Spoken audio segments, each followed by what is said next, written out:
Paula Assunção, a casa é sua. Muito obrigado pela assistência.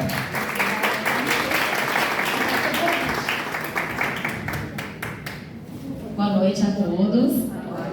Então, juntamente com a minha companheira ali, a Nu, nós estamos como conselheiras no Conselho Municipal dos Direitos das Mulheres. E essa semana, né, quando o povo falou, você topa voltar lá no projeto para a gente conversar sobre outras coisas. E quem já me conhece, já me viu na outra palestra, ou então já me conhece aí pelos caminhos da cidade, eu trabalho já há 12 anos com aposentadoria. A minha especialidade é aposentar as pessoas. Só que quando a gente trabalha com as pessoas, né, você não pode se recusar àquele chamado que vem e bate na sua mesa, né? Então, a advocacia para mulheres, não fui eu que corri atrás dela, foi ela que me escolheu.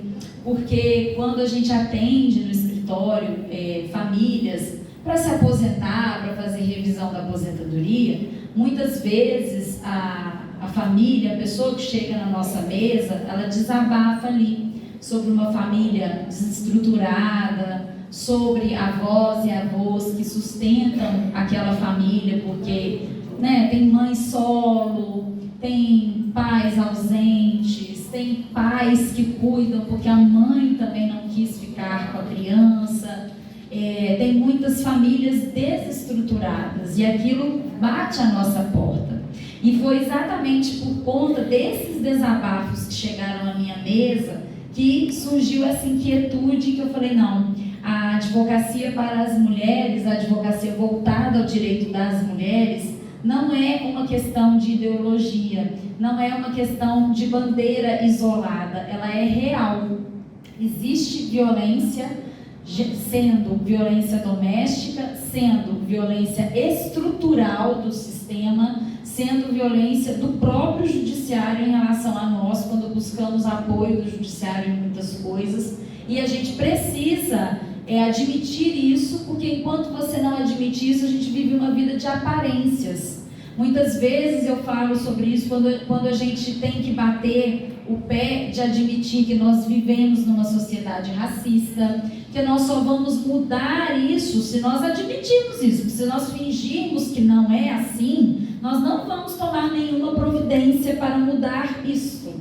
A mesma coisa acontece quando eu converso na rádio sobre a questão do direito de aposentadoria das pessoas, e eu costumo brincar, eu falo assim, repete comigo, a gente é pobre, a gente é pobre, a gente é pobre. Por quê? Mesma coisa, se a gente não admite que nós estamos num processo de empobrecimento da população aposentada, que se aposenta como um valor e que esse valor se perde no tempo, que não existe reajuste que repactue o valor da aposentadoria e que acalme o coração de um aposentado que contribuiu sobre 10, 5 salários e na hora de se aposentar não recebe isso do sistema, nós também não fazemos nada para mudar isso, porque nós fingimos que faz parte do sistema. Então a gente só vai conseguir fazer essas alterações quando a gente encarar essa realidade, passar para o próximo passo.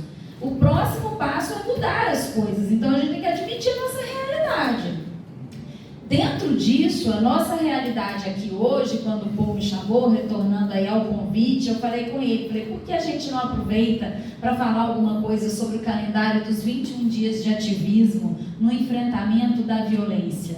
21 dias de ativismo em prol dos direitos humanos. Além de advogada, eu sou professora, dou aula de direito administrativo, eu ensino os meus alunos a falar com a administração pública, dou aula de prática jurídica, de previdência social, e esse semestre eu peguei a matéria de direitos humanos. Quando a gente conversa sobre direitos humanos, muitas vezes a ideia que o aluno tem é que direitos humanos é direito de bandido. Infelizmente, o direito que foi até prejudicado em relação a isso na imprensa, porque a gente só vê falando de direitos humanos nessas circunstâncias. E eu faço sempre essa reflexão com eles, fiz, durante esse semestre. Eu falei, não, direitos humanos é de todos nós. Primeiro porque somos humanos. Em 99, eu fui procurar os direitos humanos, só tinha lá mesmo, lá na prisão aberta. Sim. E apavorado. Não, mas calma. Não, tem para todos nós, mas é porque o conceito de direitos humanos é difundido de forma equivocada. A gente acaba só vendo a falarem de direitos humanos quando a gente enfrenta superlotação carcerária, quando a gente vê que está tendo motim dentro da cadeia, quando a gente vê que está tendo abuso de autoridade em relação aos bandidos. Aí sim, no instantinho aparece um monte de manchete. O pessoal dos direitos humanos, o pessoal até brinca, né? Eu sou do povo dos direitos humanos. Pois é, mas todos nós somos. Porque a gente precisa mostrar que os direitos humanos, na verdade, ele não é uma coisa isolada de nós. Como os direitos dos idosos, como os direitos das mulheres. Não é o direito deles, o direito delas, aquele que está fora de mim. É o direito de todos nós. E os 21 dias de ativismo em relação a esses direitos, que começou no dia 20 de novembro, o Dia da Consciência Negra, e vai terminar no dia 10 de dezembro, tá vendo? Eu sabia, né? No dia 10 de dezembro, que inclusive eu já deixo aqui o convite a vocês. No dia 10 de dezembro nós vamos estar fazendo uma caminhada pelo enfrentamento à violência contra mulheres e meninas, que será lá em Benfica, na Praça de Benfica. Nós vamos ter atendimento jurídico, vamos ter atendimento tira dúvidas de saúde, vamos ter dança, vamos ter capoeira e, logicamente, vamos ter a caminhada, né? Não é à toa que eu vim de laranja, por causa do dezembro laranja, exatamente para que a gente faça essa conscientização do combate, do enfrentamento da violência. A partir disso, eu falei com ele, a gente tem que aproveitar todos os momentos de fala para conversar sobre o enfrentamento à violência. Eu queria fazer uma rápida pesquisa aqui com vocês. Vocês, levantem a mão para mim, quem acha, né, que os casos de violência estão aumentando. Em relação às mulheres, vocês acham que está aumentando? Em relação às meninas, às nossas crianças, meninos e meninas, abuso sexual, pedofilia, não é? Mas vocês acham que a Lei Maria da Penha funciona ou não funciona? Já dividiu. Eu acho que funciona quando a pessoa procura da maneira adequada, quando ela se informa, entendeu? Então, o que a gente consegue perceber aqui nessa nossa bolha? Todo mundo sente a violência, todo mundo percebe que ela está se aproximando de nós, não é? Alguém conhece alguém que já foi vítima de violência aqui? Ué, mas eu sou direto e tudo. E eu sou alegre, eu tenho que desviar, não me identificar. Pois é. Meditação, Faz todo esse tratamento de autocuidado, né? E mesmo assim, a gente, todo mundo sabendo dos meios, todo mundo identificando a violência, a gente ainda acha o quê? Que a legislação ainda não conseguiu resolver isso. Embora eu concordo com vocês que falaram, funciona se a gente souber usar. Funciona se a gente souber usar, se o sistema também souber acolher. Mas como é que a gente faz essa informação chegar na população? Porque por mais que todo mundo saiba, todo mundo reconheça, todo mundo entenda um pouquinho, a gente ainda tem dificuldade de fazer cumprir a questão do respeito, do enfrentamento à violência pelo respeito. Eu costumo dizer, não sei se tem policiais aqui, nem feminino, nem masculino, da reserva ou da ativa, mas eu costumo dizer que quando a gente fala sobre violência doméstica, não é um problema de polícia. Aí a pessoa fala assim, oi? Como não é um problema de polícia? A Lei Maria da Penha é para isso, não é para chamar o 190, 180, Disque 100, chama a DEAN, chama a Delegacia de Mulheres, enfim.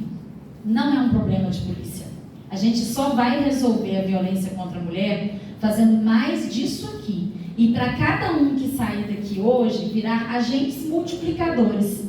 Por quê? Porque é uma mudança de cultura. Depois que a gente liga para o 190, para o 180, Disque 100, na verdade o sistema de proteção à mulher ou às crianças já falhou. Quando a gente recorre à justiça ou à polícia, é porque a linha do respeito já foi cruzada. A linha do cuidado, a linha da proteção já foi cruzada.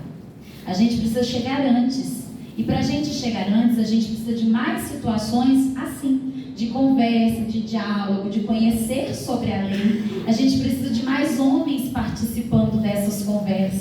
Muitas vezes, quando a gente vê que vai falar sobre o direito das mulheres, muitos homens não vão, porque falam assim, não é sobre mim, não é para que eu participe, é sobre o direito delas, mas não é verdade. É sobre todos nós, porque nós precisamos separar os homens agressores dos homens de bem. Nós precisamos que os homens que identificam que a mulher precisa ser respeitada, merece ser valorizada, nós precisamos que eles entrem nessa luta junto com a gente. Inclusive, dia 6 agora, é o dia da campanha nacional do Laço Branco, que é o dia do homem pelo enfrentamento da violência contra as mulheres. Para a gente puxar os homens para essa causa. Por quê? Quando a gente fala de violência contra a mulher, geralmente a gente está falando de um homem agressor. Então a gente precisa separar. Eu não quero, não posso conceber, e eu tenho certeza que vocês vão concordar comigo. Nós não podemos conceber uma sociedade que a gente acha que o nosso pai, o nosso irmão, o nosso filho, o nosso sobrinho é um potencial agressor de mulheres. Não é? Então a gente só vai fazer isso se a gente trouxer eles para a luta. A gente tem que mostrar o quê? Que o agressor de mulheres é a minoria, é pouco. A gente precisa conscientizar, campanha de conscientização. Na semana passada, o Brasil parou assim, né? Mesmo quem não assiste a Record, quem não acompanha, né, os noticiários, quem não assiste o programa que ela tem de manhã, mas eu acredito que todo mundo nessa sala ouviu falar do caso da Ana Hickman, né? Olha só, diferente dos números da violência, vamos falar um pouquinho, né, sobre números, né? A gente gosta de falar. Agora tem a outra, a cantora. Não é? Sim, essa ontem foi da Nayara, exatamente. Embora os números da violência mostrem que a violência doméstica, ela afeta mais mulheres que moram na periferia, mulheres com menos escolaridade, mulheres negras, dependentes econômicas dos seus esposos ou dos seus companheiros. Embora os números sejam muito claros em relação a isso, o caso da Ana Hickman, né, logicamente da Nayara também, mas da Ana Hickman chamou mais atenção porque ela era uma modelo internacional com acesso aos melhores advogados, a melhor equipe, né, de contadores, de empresários, escolarizada, branca, loira, dos olhos azuis. Uma mulher que, assim, de olhar, você jamais diria que era vítima de violência. Que, inclusive, postava vídeos e contava a história de brincadeiras que sentia dentro de casa e que via com naturalidade o marido e empresário perguntar quantas arrobas ela estava pesando. De uma mulher que, visivelmente aos nossos olhos, era magra. Magérrima, exatamente. Então, o caso dela, não que seja diferente de tantos outros casos, né? E não estou falando dela no sentido, nossa, a gente precisa se condoer. Não, a gente precisa se solidarizar como com qualquer outro caso de violência, qualquer outro ser humano. Mas o caso dela chamou muita atenção porque mostrou que, apesar do acesso à saúde não ser democrático, do acesso à justiça não ser democrático, do acesso ao cumprimento da Lei Maria da Penha não ser democrático, a violência é. A violência é democrática. Bate na porta de quem a gente menos espera. Muitas vezes ela deu notícias no programa dela de violência contra a mulher. Como hoje de manhã nós vimos no noticiário, não sei se vocês já viram, depois eu até pensei que eu podia passar o vídeo aqui, mas eu não consegui baixar.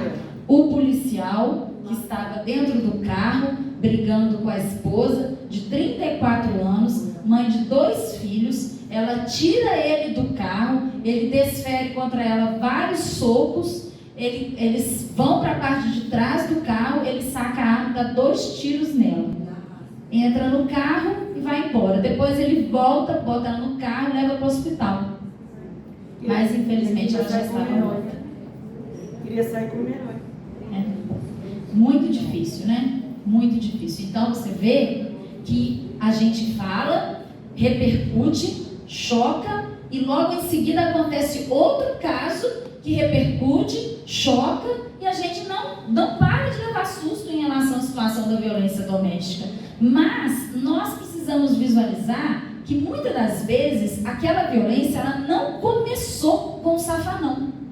E nesse caso a gente precisa dessa mudança de cultura, a gente precisa dos agentes multiplicadores, a gente precisa de acolhimento dentro de casa e das nossas amigas e dos nossos amigos, porque às vezes quando o relacionamento começa a descer a ladeira, a gente não consegue perceber que está sofrendo uma situação de violência psicológica. Vamos lá, vamos dar exemplos. Eu gosto de dar esses exemplos até com a turma das minhas alunas, que são meninas ainda, na sua grande maioria, solteiras, né? Então, o que eu costumo dizer? Se você está numa festa, se foi para uma festa, se foi para o carnaval, se foi para o baile, se foi no nosso antigo parque de exposição, está lá abandonado, né? Se a gente vai para lá e um cidadão, uma criatura, se aproxima, porque eu não gosto de chamar de cidadão quem agride mulher não, sabe? Isso para mim conflita demais, porque para mim cidadão, o exercício da cidadania implica em respeitar direitos e deveres. Então, na hora que esta pessoa cruza esta linha, eu já chamo ele de criatura. Eu falo, não posso chamar mais ele de cidadão, porque ele já cruzou a linha da cidadania para mim. Então, uma hora que a criatura se aproxima de uma mulher solteira, livre, dançando, curtindo a festa lá, e ele tenta beijá-la à força, agarrá-la à força, agredi-la, bater, dar safanão, qualquer coisa disso, ela identifica rapidamente. Vocês acham que ela identifica rapidamente? Porque ele é um estranho, ele é uma pessoa alheia a ela. Então ela identifica rapidamente. Nesses eventos, esse estranho a ela consegue se livrar dele rapidamente, expurgá-lo rapidamente e até mesmo buscar a polícia, buscar socorro, fazer o sinal vermelho do CNJ, aplicar o protocolo Não Se Cale, que nós estamos inclusive em colaboração com a Secretaria de Políticas Públicas, fazendo o protocolo Não Se Cale para Juiz de Fora, para que os estabelecimentos comerciais e para que os estabelecimentos de bares e restaurantes e boates e casas noturnas tenha o mínimo de treinamento para receber uma mulher vítima de qualquer violência, porque senão ele também não sabe o que fazer, né? A pessoa não sabe o que fazer, por isso que durante muitos anos foi dito que em briga de marido e mulher ninguém mete a mulher, porque também a pessoa que quer intervir não sabe o que fazer. É o que a gente pensa, como é que você vai? Como é que você vai ajudar? Depois você vai apanhar junto. Vai apanhar junto, vai ser agredido junto, a pessoa vai voltar, você que vai ficar como ruim, que você tentou tirar ela daquele relacionamento. Então a gente não sabe muito bem o que fazer.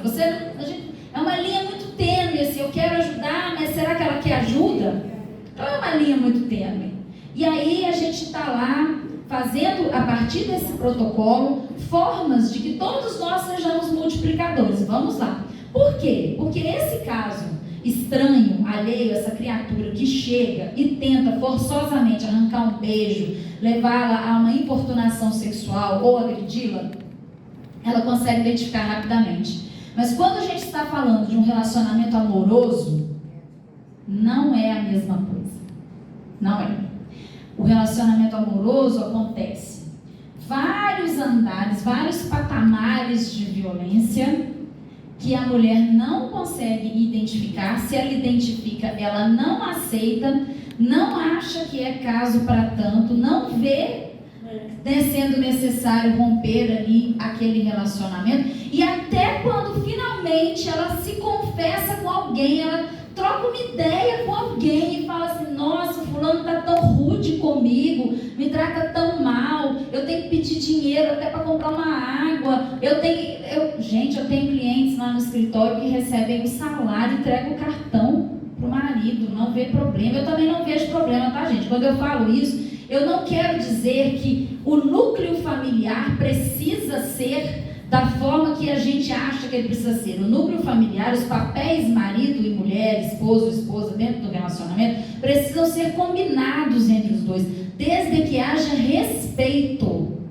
Se for um combinado entre eles, que o dinheiro é para casa, que o dinheiro é para a família, que o dinheiro dela é para somar com o dele, fazer as despesas, não tem problema nenhum, a gente não está aqui para ditar regra na vida dos outros, não. Mas quando ela faz isso coagida, quando ela faz isso privada da sua liberdade, da sua autoestima, da sua independência, aí virou violência. Porque quando a mulher, às vezes, confidencia para alguém que o relacionamento vai mal, que ele está sendo agressivo com ela, que está acontecendo um motivo de violência, às vezes, não vou dizer que é sempre, mas às vezes, ela vai ouvir daquela amiga virar para ela e falar assim: ah, mas ele é tão bom pai, ah, mas ele é tão trabalhador, da própria mãe, ah, mas marido é tudo igual, homem é tudo assim mesmo, do pastor da igreja, ah, mas você não vai encontrar um marido novo na esquina, né? Aí o que ela faz? Ela volta e fala assim: melhor, né, ficar aqui mesmo, né? Porque todo mundo que eu conversei falou que não tinha opção, então eu volto. Porque é aí que está a questão. Eu não tô, alguma hora eu falei que ele não era trabalhador? Não. Alguma hora ela falou que ele não era bom pai? Não. Ela falou que o marido estava ruim, o relacionamento estava ruim. E ela não consegue sair, porque ela acaba sendo descredibilizada. Acaba sendo ruim. Ela sendo ruim. Ou então, às vezes, quando ela visualiza as coisas, o que é um tipo de violência, hoje a gente até tem um nome chique para falar isso, né? Que é manslighting, né? Que é você colocar sobre uma penumbra, sobre um véu, que é quando a mulher vê as coisas, começa a perguntar. Aconteceu com a Ana Hickman. Mas essa assinatura aqui? Eu não reconheço essa assinatura. Uai, mas como assim? Né? Gaslighting, tem outro, isso, exatamente, já vim aqui. Mas a gente está devendo tanto assim no banco? Mas como assim a gente está devendo tanto assim no banco, se eu continuo vendendo, se a minha marca continua vendendo, se eu continuo apresentando programa, que não sei o quê? Mas como isso aconteceu? Aí, o que a pessoa responde? Você é doida, você é louca, isso não está acontecendo, são caraminholas na sua cabeça. Aí a pessoa volta e fala assim, né? Eu tô doida, o que está acontecendo? O que está acontecendo, né? Então, isso tudo são situações que o quê? Descredibiliza a mulher, ela volta atrás. Porque ela pensa em tudo isso aí que eu falei com vocês. Ele é tão bom pai, ele é tão parceiro, ele é tão companheiro. Onde que eu vou arrumar outro marido? O homem é tudo igual. A gente está querendo a ajuda de vocês, homens, para a gente poder abolir essa frase de que o homem é tudo igual. Não é tudo igual, porque a gente não quer que seja tudo igual agressor. A gente não quer isso. A gente quer que as pessoas se respeitem pelas suas condições e pronto. Né? Ah, você vai falar assim, a pessoa uma vez já me perguntaram isso na palestra. Mas Paula, você não briga com seu marido, não? Né? Como a gente faz para ter um relacionamento que não beira violência? Né, respeitando a lei Maria da Penha, respeitando a legislação e respeitando o direito das mulheres. A gente pode brigar, a gente briga sim, mas a gente não pode ofender o outro. A diferença está aí. Ofender. Quando o marido da Ana Hickman perguntou quantas arrobas que ela estava pesando, não é porque ele queria brigar, ele queria ofender. Humilhar. Exatamente. Tá viu? Vocês viram a diferente? Quando ele fala em um dos áudios que ela está ficando velha, que ia ficar muito bom se ela colocasse 400 ml de silicone em cada busto, ele não estava querendo brigar, não era uma briga, não tinha nenhuma relação com isso. Ele estava querendo humilhar, ele estava querendo depreciá-la, jogar ela para baixo. Né? Você está ficando velha, você tem que fazer uma intervenção cirúrgica, o tempo vai passar, você não vai mais ser convidado para tirar foto desse jeito, hein? E ele não quer. Né? Então são coisas que ferem a nossa autoestima. E vocês podem perceber, não estou dizendo que mulher não faz a mesma coisa não, tá gente? A gente está falando de direito das mulheres, a gente está falando de combate à violência contra as mulheres, de enfrentamento à violência contra as meninas, porque eu gosto sempre de bater nessa tecla. A gente tem muitas jovens que, apesar de ficarem postando vídeos feministas na internet, também são vítimas de violência e de relacionamentos tóxicos e não percebem. Também são abusadas, também iniciam a vida sexual precoce porque querem ser inseridas num grupo, mesmo quando elas nem faziam questão mesmo daquilo. Mas esse âmago da adolescência, de aprovação pelos colegas, acaba fazendo que as meninas que acham que entendem sobre os seus direitos de futuras mulheres comecem a enfiar os pés pelas mãos com 12, 13 anos. Exatamente. Então a gente também tem que falar sobre isso, sobre violência da autoestima delas, sobre essa questão de respeitar o próprio corpo, de saber se dar valor, de saber a importância, né, de uma relação sexual, dos cuidados que você tem que ter. A questão hoje em dia das mulheres, né, das meninas principalmente, venderem a imagem dos seus próprios corpos na internet. Aí você vai falar, mas ela pode vender o corpo dela, ela está livre, isso faz parte da liberdade dela, mas dependendo da idade dela, será que ela sabe aonde ela está se metendo? Será que ela não está confundindo a liberdade dela com ela estar sendo abusada e violentada sexualmente? Porque ela acha que ela está liberta para ser dona do próprio nariz? A gente não pode confundir as coisas. E é por isso que a gente tem que virar agentes multiplicadores, porque caberá a nós. Não adianta chamar o 90, viu? Não adianta chamar o 90, porque para essas violências silenciosas, você tá feia, você tá gorda. Nossa, ninguém vai te querer desse jeito, hein? Olha, se eu largar você não arruma mais ninguém. Isso é violência. Porque não é discutir. Você pode se desentender, você pode falar, eu não quero que faça isso, eu não quero que a gente compre esse sofá. Você pode discordar, mas você não pode ofender o outro. Quando aparece lá no escritório a mulher também que desce a ladeira, eu também falo. Pessoal, não pode fazer isso não. Você gostaria que fizesse isso contra você? Isso também é violência. Também tem mulheres que praticam relacionamentos tóxicos. Mas a gente não vai se dedicar a isso porque os números são gritantes em relação às mulheres que morrem todos os dias nesse país e que dão essa percepção que vocês me relataram aqui, de que a violência está aumentando, de que a legislação não está funcionando. Mas por que a legislação não está funcionando? Porque você só aciona a Maria da Penha depois que o negócio já aconteceu. Nós precisamos de educação, nós precisamos de inspiração, de acolhimento, nós precisamos de motivação, de transformação, para que a primeiro sinal de alerta, você já saia daquele relacionamento abusivo, você imponha limites, você já fala, opa, aqui não. E aí você já identifica. E para os homens também, porque quando vocês saem da pelada, ou vocês estão tomando uma cervejinha no barzinho aqui, vão tomar um café, bater um papo ali no Parque Alfred, conhecer ali os colegas, quando um vira para o outro e fala assim, a louca já me ligou 17 vezes hoje. Ah lá, a louca, vou para lá que eu vou comer aquela gororoba que ela faz. Ela fala assim, é brincadeira, Paula. Pois é, mas essa brincadeira, no nosso inconsciente, o que ela está fazendo? Ela está diminuindo a mulher que está lá. Ela está diminuindo. E quando você planta isso no inconsciente, você passa para outras violências mais facilmente. Por quê? Porque você já desvalorizou aquela mulher. Então ela já não é digna do mesmo respeito. Então é importante sim que um dê um toque no outro, né? Que um fale sobre o outro, sobre a importância de ser um pai presente, de não ser um pai ruim, de não achar que é favor levar, buscar a criança na escola, ajudar a levar no médico. Isso tudo é sobre direitos das mulheres, mas tem tudo a ver com o nosso relacionamento homem e mulher, não é só sobre nós. É principalmente sobre como nós somos tratadas, sobre como nós tratamos umas às outras. Quando uma mulher vir comentar, é muito difícil. Você fala, nossa, Paulo, mas é muito difícil ajudar. Eu vou ficar como a ruim, ela vai voltar para aquele relacionamento horroroso, e eu fui lá, falei com ela não vai me dar ouvidos. Bom, se você tiver liberdade para falar, você fala. Se você não tiver liberdade para falar, você escuta.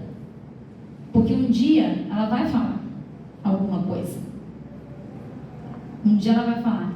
Às vezes ela não vai te falar, mas você vai ver ela para baixo, você vai ver um machucado no pescoço, você vai ver um roxo no braço, você vai ver uma maquiagem tampando uma queda no banheiro, uma queda na escada. Aí você vai ter oportunidade de falar. Aí sim, você fala, opa, estou vendo alguma coisa aqui. Nem que seja para você dizer assim, se você precisar de alguma coisa, eu estou aqui. Se você precisar de alguma coisa, eu te ensino onde que você tem que ir, com quem que você tem que falar, o que você tem que fazer. Nós ainda estamos muito longe da realidade de que, de fato, essa violência não aconteça. A dependência econômica, de fato, tira mesmo essa autonomia da mulher. Porque ela fica pensando, como é que vai ser o dia depois de amanhã? Eu não vou conseguir manter meus filhos no colégio particular, porque o que eu vou ganhar de pensão não vai ser suficiente para manter as crianças no colégio particular. Eu não vou conseguir pagar um plano de saúde. O Joãozinho tem rinite, ele faz tratamento, como é que eu vou fazer? Porque não vai ser suficiente. Como é que eu vou trabalhar fora se eu tiver que cuidar dos 2 filhos? Vai ser dentro do horário da creche? Tudo isso é levado em consideração, gente. Tudo isso tem que ser levado em consideração. E é por isso que romper o ciclo da violência não é um problema de polícia. Porque muitas vezes a mulher chega mesmo a tentar chamar a polícia. E aí sabe o que ela fala com a sargento, com a pessoa que vai lá? Ai, não prende ele não, porque como é que eu vou fazer? Ele vai perder o emprego. Isso quando ela não escuta do próprio policial, você vai acabar com a vida dele. Aí ela já volta atrás, fala, ai meu Deus, então deixa pra lá. Vou falar mais nada não. Mas perder emprego não ganha lá o dinheiro, não. Mas emprego, tá tudo errado, essas leis que tá saindo. Então, com isso, a gente precisa mesmo se instruir melhor, para que aí você amadureça essa informação. De fato, quando sair de um relacionamento, gente, esse ciclo da violência, que passa pela violência moral, que passa pelo afastamento da família, dos amigos, que passa pela violência psicológica, né? Que a violência moral é uma coisa, a violência psicológica é outra. A violência moral é ele te injuriar, né? Ele colocar você para baixo. Né? Você tá gorda, você tá feia, você não faz nada direito, você é burra, retardada. Olha bem que peso, né? Muito pesado. Aí foi o marido da Ana Hickman, que matou o gatinho. Matou o gatinho? Uma confusão que deu lá dele. Ah, isso eu não sei. Esse aí eu não É sabia. esse mesmo? Não sei. Foi ele, gente. Foi ele mesmo. Sei que ele já era violento. Aí, a violência psicológica não. A violência psicológica é de você falar dela. É de você colocar medo. Você não vai arrumar ninguém. Você não vai conseguir nada. Você não vai conseguir arrumar um emprego. Você não vai dar conta de sozinha. Sem mim, você também não vai conseguir nenhum outro. Tá vendo? É diferente. Vocês viram a diferença? A moral joga ela para baixo. A psicológica vai afetando. Ninguém da sua amizade presta. Você não vai sair com a fulana, né? Porque, poxa, a fulana, né? Não cai bem pra uma mulher casada sair com a fulana. Olha só. Né? Ah, você não vai ficar indo lá na casa da sua mãe todo dia. Mas vai toda hora. Aí quer dizer, você vai perdendo os seus pilares de apoio. A gente tem a violência patrimonial, que é o que eu falei com vocês, da questão do dinheiro. Seja porque toma o dinheiro, seja porque impede de trabalhar. Incapaz, todo mundo vê. Eu sou super capaz de tudo. Né? Você impede ela de trabalhar, pede o dinheiro e pega os cartões. Não é raro, gente. Vocês lembram do caso, né, da mulher que foi sacar o dinheiro do Bolsa Família, pegou aquele papelzinho amarelinho que fica assim nos caixas eletrônicos e escreveu assim, SOS, e enfiou pelo buraquinho da porta do banco. Porque até para receber, ela ia acompanhada. Que ela já tinha tirado a boca do caixa e entregado. Aí o vigilante do banco chamou ela para dentro e aí ela falou, eu sou vítima de violência, eu não saio de casa para nada, quando eu saio ele sai junto, eu não tenho como denunciar. Não é fácil, até o 190 precisou fazer um código, você tem que ligar para lá e pedir pizza. Você liga para o 90, eu quero uma pizza, mas aqui não é pizzaria. Isso mesmo, uma pizza. Vou te dar meu endereço.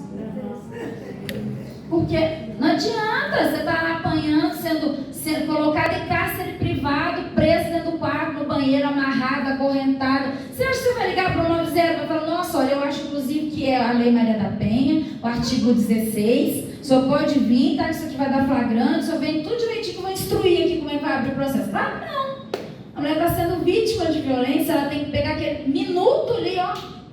Até o telefone celular muitas vezes lhe é tomado, né? Quantas vezes eu já pensei que a gente tem que pensar no botão de pânico. Aí eu falo assim, um aplicativo, um disque SOS, o que a gente faz e tudo aí, a pessoa vira para mim e fala, pá, não adianta, tudo no celular. Se o cara toma o celular, acabou, não tem botão de pânico, não tem mais, não tem como ajudar. Então é difícil, é muito difícil romper. A gente tem a violência sexual, que tem que conversar sobre violência sexual, inclusive com as mulheres casadas em relacionamentos estáveis, né? Porque quando você fala de mulheres solteiras, mas tem violência sexual contra mulheres solteiras? Claro que tem. Mas nós viemos de uma geração que cumprir os deveres matrimoniais era função das mulheres casadas. Então elas entendem, né, que a relação sexual faz parte do pacote. E não faz parte do pacote. A relação sexual é construída. Exatamente, ela é construída, né? É no dia a dia. Por que as mulheres recusam tanto a relação sexual muitas vezes dentro do matrimônio? Porque o relacionamento é ruim. Depois que você brigou com a pessoa 3 dias direto, você quer chegar em plena quarta-feira e achar ela linda de camisola te esperando? Não. Ela não consegue, porque a mulher não desassocia. Ela pega todas aquelas brigas dos dias anteriores, acabou a vontade dela. Ela está ali no relacionamento, faz parte do relacionamento, mas ela já não entende que a relação sexual é consentida mais. Então tem que ter esse cuidado. E quando a gente fala de violência sexual, a gente não pode esquecer de um negócio que estava aí na boca do povo até outro dia, o pessoal trocando as estações, achando que isso é planejamento familiar. Não é planejamento familiar. Aborto não é planejamento familiar. Não é.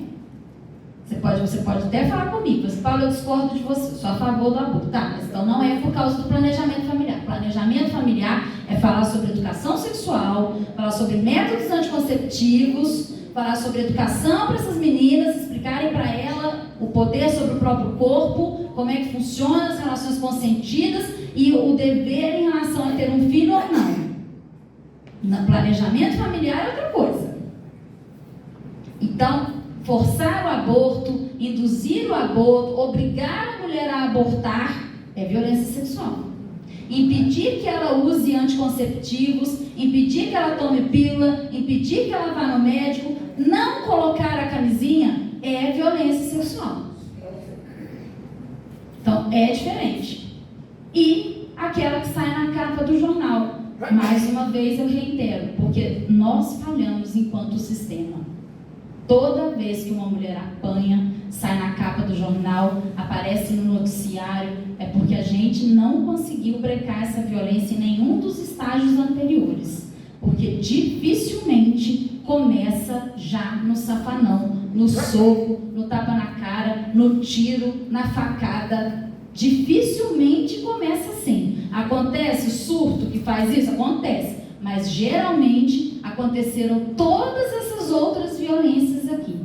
Só que ela não conseguiu sair a tempo e a gente não conseguiu agir a tempo.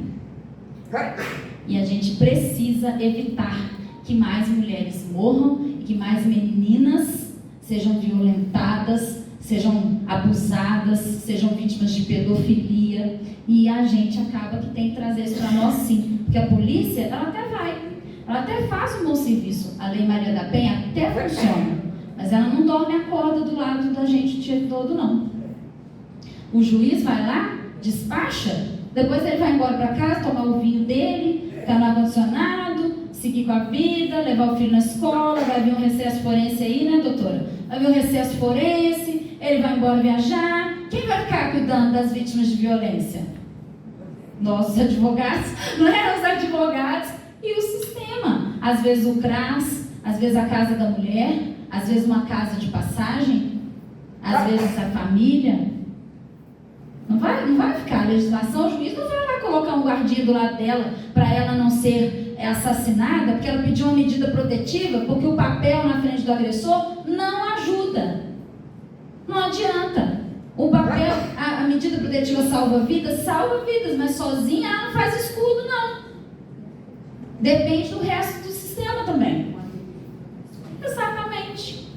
E aí, a importância da gente estar aqui conversando sobre isso hoje, dentro dos 21 dias de ativismo, dentro de um espaço como o Projeto Sol, aqui com vocês, porque todo mundo agora vai sair sabendo que você pode salvar uma vida, sim, que você pode acolher alguém, você pode identificar uma situação de violência, você pode ser um ombro amigo para alguém.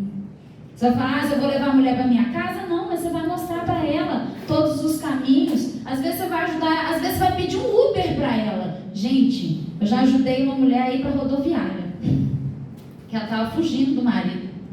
Ele botou uma câmera em cima de onde ela trabalha. Ele olhava tudo que ela fazia. Ela botou as roupas numa mala de roupa para doação. Botou para doar, mas eram as roupas dela. Aí ela pediu a vizinha para entregar as roupas. Ela pegou um ônibus para ir embora para o Rio de Janeiro. Ela fugiu. Você acha que é bom para mim, como advogada, falar isso? Não, é triste. Conheço todas as leis. Conheço a delegada de assistência à mulher da cidade. Conheço a juíza da vara de família. E tive que ajudar a mulher a pegar tudo e fugir na rodoviária porque o sistema não funciona. Isso é muito triste. Porque para salvar a vida dela, eu falei, o quê? Não vai adiantar nada, medida protetiva, lei do escambau. Ele vai atrás dela. Ela tive que fugir. Mas agora que a gente sabe, a gente pode tentar ajudar, nem que seja fugir, mas ajudar.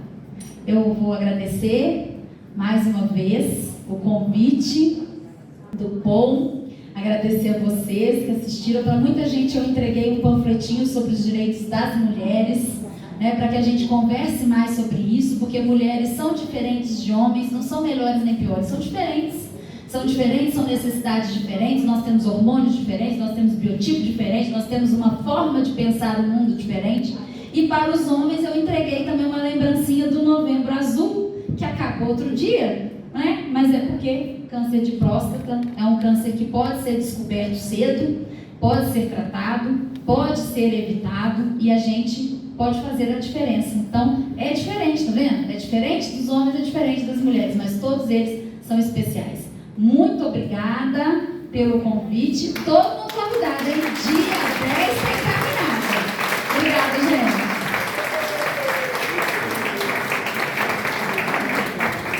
Galera, 3 perguntas. 1, 2. Dou-lhe uma. 1, 2, 3. Fechou. Você não falou que ia perguntar nada. Primeira pergunta.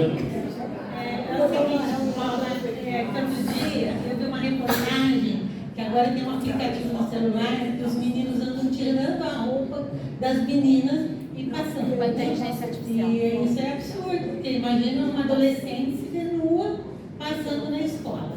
Aí eu queria saber de vocês se o direito já consegue chegar numa situação digital dessa.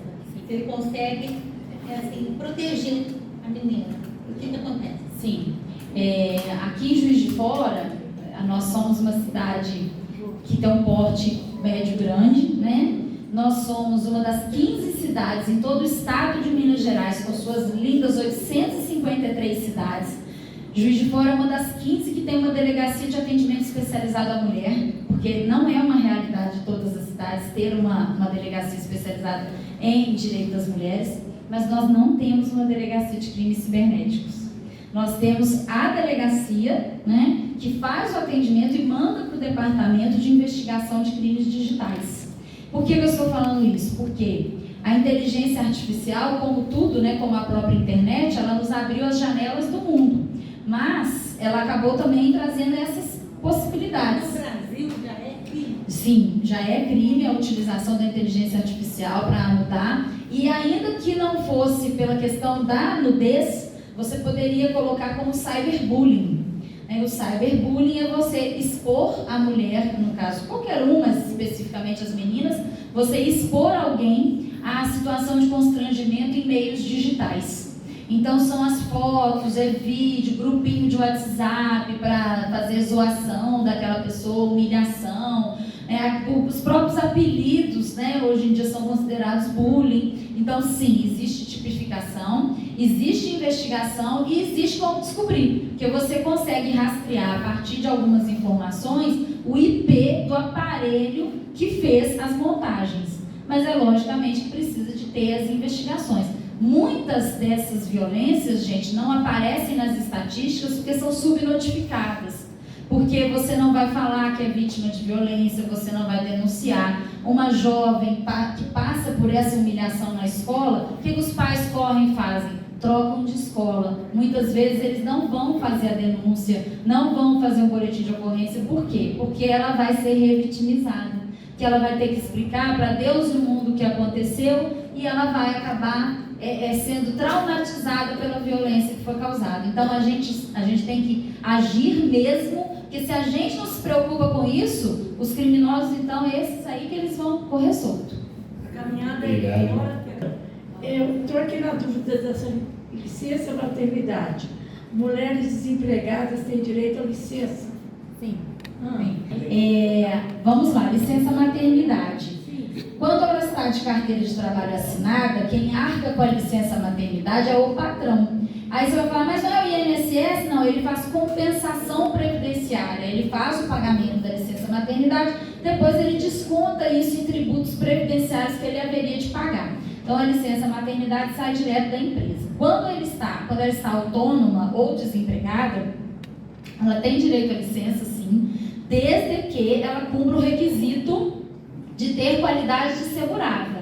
O que é a qualidade de segurada? É estar em dia com as suas contribuições previdenciárias. Então, mesmo que ela esteja desempregada, aí nesse caso é o INSS mesmo. Manda certidão de nascimento e ganha o benefício. Terceira pergunta e última pergunta. Doutora Paula, eu acabei de ver aqui, antes de começar a palestra, que está rolando no YouTube, no momento, o crime cibernético, no caso aí, um filme do Pokémon, mas depois entra uma outra fala, uma outra coisa, induzindo a criança, sabe? Então, as crianças, eu vou relatar um fato aqui. Eu fui abusada sexualmente com menos de 10 anos de idade. A criança, ela não tem como se defender. Não. Então, sabe qual foi a minha defesa? Chorar, gritar, quando falava que, você vai para casa. Não. Eu falava, olha, eu não gosto nem de chorar. Sim. Mas eu estou falando que a criança, ela precisa de ter mais atenção com a criança, entendeu, gente? Sim. A criança, ela precisa ser mais observada em todo sentido, principalmente quando ela for levada a alguma autoridade. Entende? Sim. Então, não é só olhar adolescente, coisa não, porque as crianças... Sim, é um crime terrível, né? A criança, ela não consegue falar. Entende? Sim.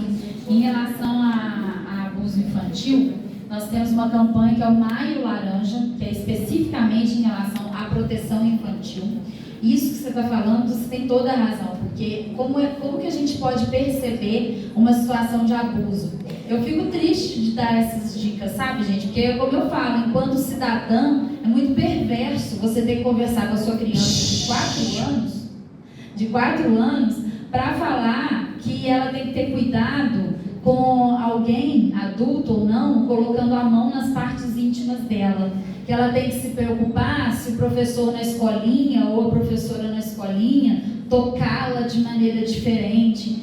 A professora de educação física ou o professor dos meninos no futebol fazer algum tipo de abuso, de ilação com eles dentro do banheiro, dentro do vestiário. Isso é muito triste, mas infelizmente a gente tem que tomar essas precauções. E também em relação aos nossos próprios familiares. 70% dos casos de abuso sexual infantil são feitos dentro de casa pelos pais, padrastos, até arrepiado, pelos pais, padrastos, avós e tios.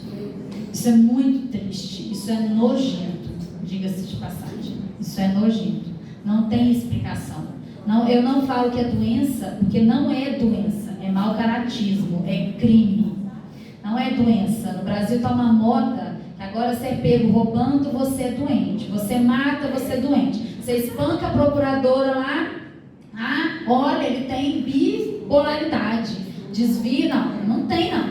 É sem vergonhice mesmo. Crime, vai preso. Entendeu? Não tem que ficar passando a mão.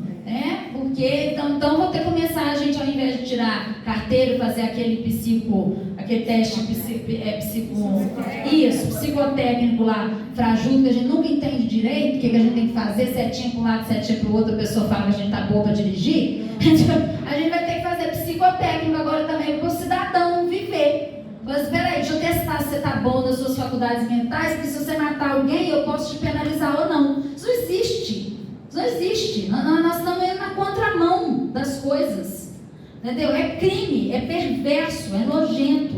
Então a gente tem que se precaver sim. E você falou muito bem. Choro compulsivo à toa, sem motivo.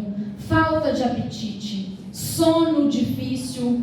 Né? A criança somatiza, mas ela mostra com outras coisas. Já tinha parado de fazer xixi na cama, voltou a fazer xixi na cama.